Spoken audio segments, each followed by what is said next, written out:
Welcome back to this second video in the time series on the origin of the word Yule. If you're already familiar with my processes and techniques, you can skip to the main body of the work. But for those people who are not familiar with me, I would like to introduce myself. My name is Hugh Evans. I am author of Origin of the Zodiac, and it is whilst researching the origin of the modern zodiac that I realised that using the Welsh language we can interpret ancient British, which is the surviving remnant of an antediluvian civilization that charted the stars and determined our timekeeping system. So it is whilst I am researching my second book, accompanying my first book, the second book being The Origin of Time, that I have been researching the origin of words and concepts like Yule. So here is the year clock, and as you can see, Easter is at the top. There it is, and the other quarter days are Litha, which is the summer solstice, Mabon, which is the autumn equinox, and Yule, which is the winter solstice. And that's what we're familiar with as a term that describes the Christmas period we're in at the moment. But what are the origins of these words? They don't seem to be very clear. Today we know Yule as a festival of celebration, of family and socializing, and we have accumulated all the trappings of a modern materialist society. But in ancient times it meant different things.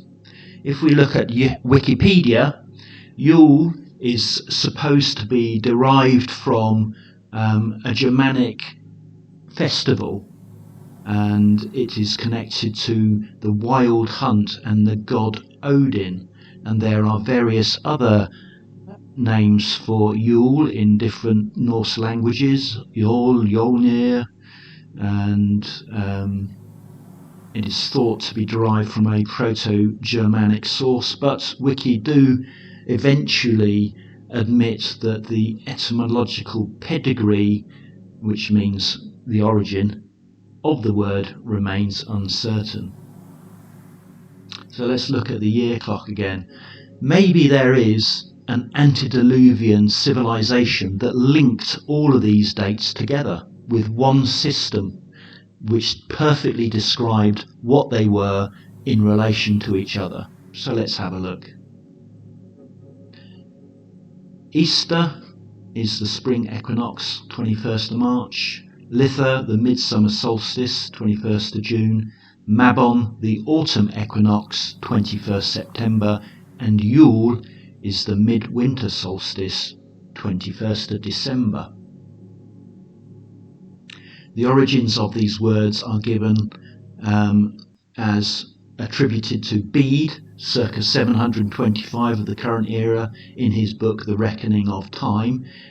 He is credited with first bringing Easter into our consciousness, and also Bede is credited with Litha for the summer solstice, but it is intimated that the origin was a pagan root. Mabon is also credited as being pagan, but there is a Welsh god called Mabon in the creation myths, the Mabinogi. But Yule is Proto-Germanic, even though its origin is uncertain. And on first glance, it looks like all of these events are not linked. But let's apply the ancient antediluvian language that's charted the heavens and determined our time system. So Easter is Eastre, which means a course, to turn, a wreath or a chain. Litha is Lither, Lith, or Lith, which is a glide, a flat or weary. Mabon is Mabon, the place at the base or bottom. And Yule is UL, which means to glide, and the L suffix creates a diminutive. So Litha and Yule both mean glide. And how this can be interpreted? Well, the spring equinox is the turn of the year. It is the start of the ancient new year. It is the course of the sun. The summer solstice is the sun slowing to glide flat at its peak. And the day length changes get slower and slower, so maybe there's a sense of being flat and weary. The autumn equinox is at the bottom of the year, opposite the turn of the year. And the winter solstice is the sun slowing to glide flat again at its most diminutive in the solar year. And let's see this on a day length chart over the entire year. This day length chart is for 52.5 degrees north, which is the exact latitude of the sacred mountain Cadair Idris at the centre of the star maps of Gwynedd.